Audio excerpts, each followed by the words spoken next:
So it's all for play for still. I think so. Do you want to bet against us?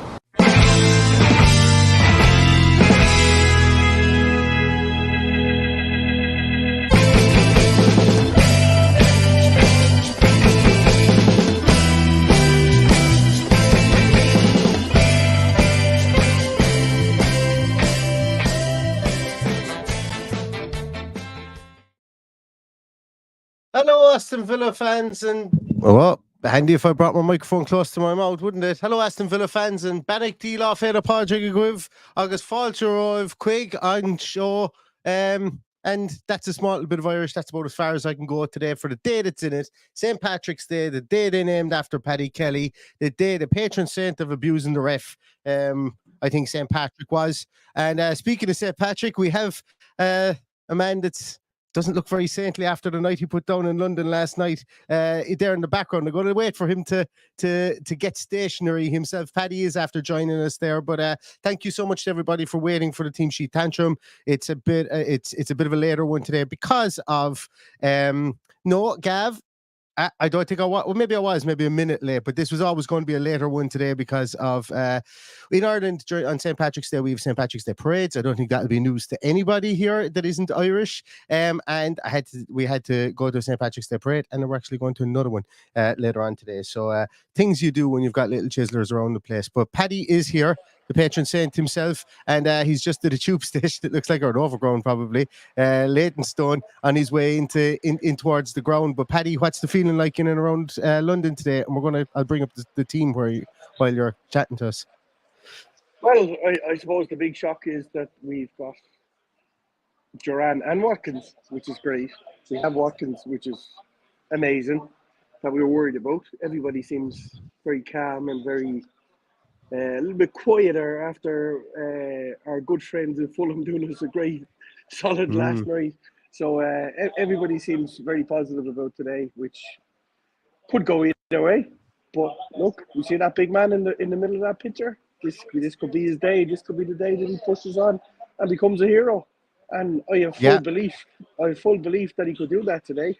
And two up top could bamboozle him. We'll see how that goes. And all good.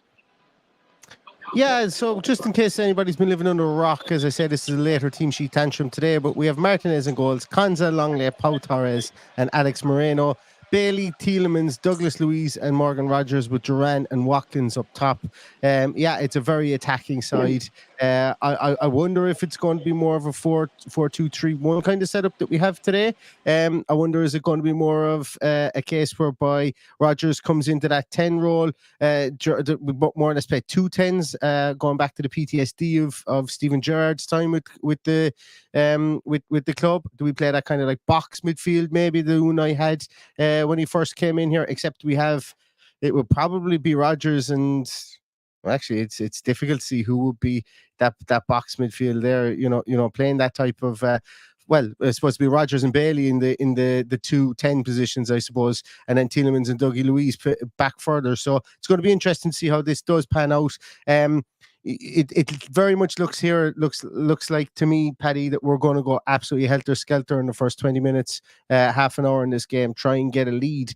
Obviously, West Ham playing in Europe this week. We played in Europe this week. I think Unai wants to get early goals in this one, and we could maybe see that type of Unai special, early goals, and then maybe squeaky bum time then towards the end of the 90 minutes as we sit back. But what's your feeling on the way that we're going to set up? Oh, lost Paddy there. I knew he was looking way too intent in listening to me there. So he must have frozen. But yeah, so we go to the bench here. So on the bench we have Olsen, Cash, Diego Carlos, Dina, Chambers, Diaby, Zaniolo, Ken Kessler-Hayden, and young Tim Irogbunam as well there. So it's going to be really interesting to see how this does set up. What do you guys think with regards to how this is going to set up? Pop it in the comments there. As I said, I think it probably looks like Duran and Duran playing up top with Watkins, should I say, and then Rogers and Bailey playing behind the two of them, with him and Douglas Luiz Rodgers essentially just playing the Jacob Ramsey role. He can do that, you know. One of the biggest things that he did have was his ability to track back and his ability to play both phases of play for an attacker, for a supposed attacker, I suppose, from that point of view. So be interesting to see, does he just slide directly into the Jacob Ramsey role there on the left hand side, with Bailey playing in his normal right hand side, and then does Tielemans have the engine to mimic a John McGinn in there in the middle? So that one's going to be really, really interesting. Feed is terrible, boys. I don't think there's anything I can do about that, guys, unfortunately. If the feed is nothing I can do about that, guys. I hope I'm back there. Am I back? I hope I am. Paul Miller's on to fix the Wi-Fi, he says. I'll stop sharing. Maybe that could be the issue. Maybe I'll stop sharing the screen there. Yeah. It's okay now. Good. It's okay now. Perfect, because we got Paddy back. But what I was saying there in my masterclass was that Morgan Rodgers has played that left wide midfielder before. When we looked at his stats in the scouting series piece, it was a case whereby I felt that he could possibly slip into that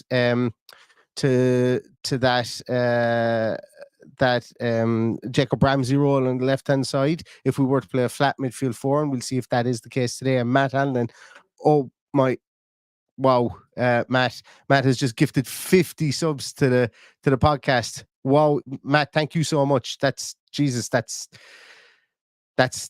incredible, genuinely breathtaking. I'm lost for words, and that isn't an internet issue that I just had there. The reason I was lost for word, but thank you so much, and thank you for wishing a happy St. Patrick's Day as well. Wow, Paddy's back. We're going to try and bring him in there. Paddy, I don't know how much you heard or how much you didn't hear, but what do you think the setup is going to be from that team today? Didn't hear a thing, and I've probably forgotten the team, but Morgan Rodgers is in there. John Duran makes his first Premier League start. How is that his first Premier League start? It's nuts. But anyway, full of hope, full of, as our friend Noel Connaughton would say, full of hopium today. That could change, but look, we just, it's incredible to be here and meet such fucking amazing people. Really amazing people I met this morning. We went to Witherspoon's up the road here and just had so much crack with Villa fans. So heading towards the stadium now, all is good. I might lose you, and plus I've got to get on the train in 3 minutes, I think it is. So I'm sorry if I lose you, but yeah. Any questions for me? No, just to see how it was, it was lining up. Pardon me? But what you're wearing for Paddy's Day? Yeah, the Irish Lions piece. Exactly. Yeah. Do you have your Irish Lions jersey on? How's it look? Looks fantastic. Looks brilliant. No. It's a Macron jersey from 2013, 14, whatever it was. Yeah. Absolutely. No, sorry. I thought that your jersey. I was asking you to have your Irish Lions jersey on underneath. Right, I'm going to let you go, Paddy, because you're going to hop on the train. Hello. Del boy, good to see you, man. Good luck. We'll see you. Good luck. So it's great to see Paddy there hopping on an overground with other Villa fans there after the ground, and hopefully they can be the Irish good luck charms that bring the win for Aston Villa today as well. Guys, just in case my internet does go, we've got 750 people in here watching this. Thank you so much again to everybody for that. I really, really appreciate it. It's following Aston Villa, it takes up enough time in itself, but then when you log in and you watch podcasts and you watch episodes all the time, I really do appreciate your time, whether it's a 15-minute show we do, and sometimes we've done 90-minute shows. We always get fantastic numbers, and it's because of you guys that we keep coming back to do it. So I really appreciate all of you taking the time and always coming back to watch us. So thank you very much. Thank you very much for that. It always does kind of leave me speechless to see the numbers sometimes that are watching live and concurrently here. So I do appreciate that as well. Where else are we here? Elliot. Oh, sorry, Elliot. I forgot to ask him how many Guinness. Paddy isn't a big Guinness drinker. In fact, he doesn't really drink Guinness at all. Paddy's more of a light, refreshing lager drinker. So, and I'd say he's a few of those because he had a liquid breakfast this morning at 9 o'clock. I've been reliably informed. So there is that today. Bolga saying great jersey for Paddy there as well. Where else are we? Happy St. Patrick's Day from Brazil. Hopefully we have we get the luck of the Irish and we get the skill of the Brazilians today. That would not be a great combination for the day that's in it. Good to see you guys down there. Richard Edwards says that he's we're going for it and he's happy that Emery is thinking all out attack. And you know, I think so too. Sometimes the best form of defense is attack, and when you've got no defensive midfielder to be able to start in a game like this, or no senior defensive midfielder, I know Tim is one there. Maybe your best thing to do is to try and own possession and pin them back at all opportunities. But I will say one thing. With the attacking nature of this team, it does remind me of the attacking nature that we had in that Dean Smith game with Ashley Young in central midfield. And I must say that does give me slight pangs of anxiety thinking back to that game for lots and lots of different reasons. But I think today is going to be an awful lot different as well. Where else are we here? Do you guys want to start popping in your results or your predictions there in a moment, and we'll get to them. RA Venture says worried with their strong mid that we're going to get ripped, but we look to bypass mid with the two up top. I don't think we're going to bypass midfield, but what I think is, you know, obviously having the two guys up top, David Moyes' system is built on big, strong, hulking centre halves. And let's actually take a little look, or let me call out what the West Ham team is there as well, because I've forgotten it. I looked at it earlier on. And they usually do go, I presume Mavropanos is going to be in there, maybe Zuma is going to be in there as well. And what we want to do is occupy those two guys, because they get a lot of joy out of their fullbacks going forward with the likes of, I presume it's going to be Kufal and Emerson in there. And actually, I've got the team here, so I might just try and share it. If this does kill my internet, tell me, and I will stop as I say, I'm getting my internet issue sorted. I'm getting new cables pulled out to the office, so we should be able to sort that. But let us know how this is going. So Areola and goals, Emerson, Mavropanos, Zuma, Kufal, Alvarez and Souček with Bone, Kudos, Paqueta and Antonio. So they've gone with their strongest deck that they haven't shuffled an awful lot there, which is, you know, what I would have expected them to do. Probably the biggest name missing there is Ward-Prowse is on the bench. Phillips is on the bench. Danny Ings is on the bench there also as well. I would imagine they will all come on at some stage later on today. And yeah, so like that's a very strong team. Maybe what you said there, Vircher, about bypassing midfield is maybe something Aston Villa will do, but I think it's more so John Duran will be in there as maybe to come deep and occupy a Souček, as opposed to maybe occupying a centre half more. I see that team there now. And you know, we will have somebody like Rodgers or Bailey that we'll be looking to get on those flicks. Maybe we don't go as deep to Watkins as much. Maybe we go towards Souček. And what Emery likes to do sometimes is hammer the hammer. I've said this in the podcast a couple of times before.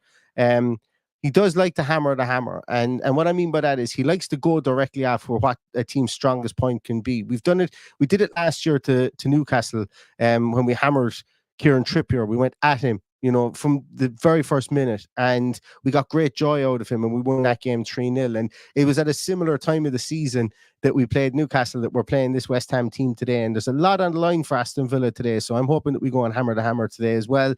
And you know, maybe that's why Duran is in there, is to rough up Alvarez and Souček, maybe pull them out of position physically or figuratively, I don't know.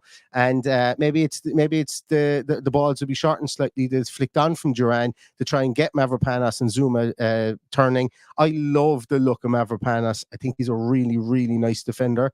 But Ollie Watkins has this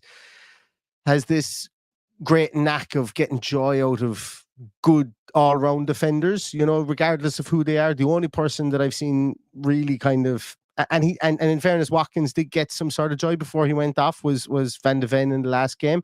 But, you know, Watkins is well able to occupy two centre halves if needed. And maybe that's what they do. They drop Duran a small bit deeper as well. But it's going to be really interesting to see.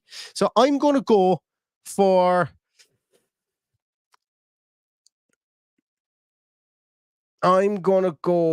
a 2-1 Aston Villa win today. I don't think we can keep clean sheets to save our life, but I do think we can score goals. And when we've gone as attacking as we have there, I think that we will score goals. It's just who scores the most, I think, really, is going to be going to come out the winner. And guess what? There you go. There's a philosophical thought point, isn't it? Whoever scores the most goals will win this game. That's what you come here for. You come for that absolutely unbelievable type of analysis here, don't you? AVFC Stato, if you guys watch AVFC Stato's stream, we will be linking directly into this afterwards. Stay where you are. You don't got to do anything. The second the stream ends and the credits and the ending music finishes, you will be automatically thrown into Dale's link. But he's going for 4-1 for Villa today. Dave Bond is going for 3-1. Credo is going for 4-2 to Aston Villa. Where else are we? I was actually scrolling the wrong direction to try and find scores. Spencer Bakewell is going 3-2 Villa. Darren C is going 4-2 Villa. Bolg is going 3-1 Villa. Shane OR is going for 1-1. Micah Richards is going for 3-1. Colin Smith is going for 2-1. Dreamy Villain is going for 3-1. Bolg is now going for 5. Oh, sorry, 5 points above Spurs. I thought you were changing it to 5-1 to Villa. Aaron Cunningham is going for 2-1 Villa. Jimmy Lassant is 2-1 Villa. 2-2 says Rachel, which I wouldn't mind that result either. Audrey Lynch is going for 3-1. Dave Dwyer is going for 1-1. Paul Cox going 1-0 Villa. Matt Parker's going 2-1 Villa. Paul Miller's saying 2-1 Villa. Thinking there's going to be a red card in this one today. Jordy Villan says we're due a weird one. It could be 6-4 to Villa. K10 Dreamy is going 2-0 Villa. Mike Warmbold is going 2-1. Mike O'Brien is going for 3-1. 4-1 says Joshua Fowler. Brazilian Villa is going with 3-2. 3-2 says Spicy, Pricey and Spicy. I need to email you with something in a moment as well. I'm glad I saw you there because I was only thinking about you this morning. Gambretto is going with 3-1. Junior is going with 3-1. Ulster Villain is going with 4-2. Bear in the Garden is going 5-2 to Villa. Dennis White is going 1-0 Watkins. Matthew Lang is going 2-1. Joshua Fowler, we said that previously, 4-1. In Your Head Change Man is 3-3. Darryl Ryan is going for 2-1. Whisper of Heart is going with 2-1. Virtue is saying 2-1 to Villa. His heart says 2-1 to Villa, but his head says 2-1 to West Ham. The converted wife of 2 Cash 666 is saying 2-1, and he's saying the same. Duran is going to score both in a 2-0 win. The Welland Valley is going with 2-2. Osgerm is going with 2-1. Cat Cannon's going with 2-2. Sewer Sounds is going 2-0 Villa. Where else are we anymore in there? Mr. Sensible is going 3-1 Villa. Paul S is going 4-2 Villa. Paddy Collins is going 3-1 to Villa. 4-1 says Michael Kane. Steve Stetson is going with 3-2 Villa. Dubliners is going 3-2 Villa as well. Josh Dunn said he thought 2-1 before he saw the West Ham lineup. Now he thinks it's going to be 2-2. Ujit Singh is going with 4-1. 5-4 to Villa, says Muddy. Junior is going with 3-1. 7-1 I suppose in memory or whatever it is of the 17th of March. 7-1 to Villa, says Melty Shirts. Alan is going with 2-1. Craig Bradshaw's going for us to nick at 1-0. That would be lovely if we could. And O'Grady's going with 3-1. Super Villain's going with 1-1. Richard Edwards is going with 2-1. Daniel Harley is going with 2-2. Gene Taylor's saying 3-1 to Villa.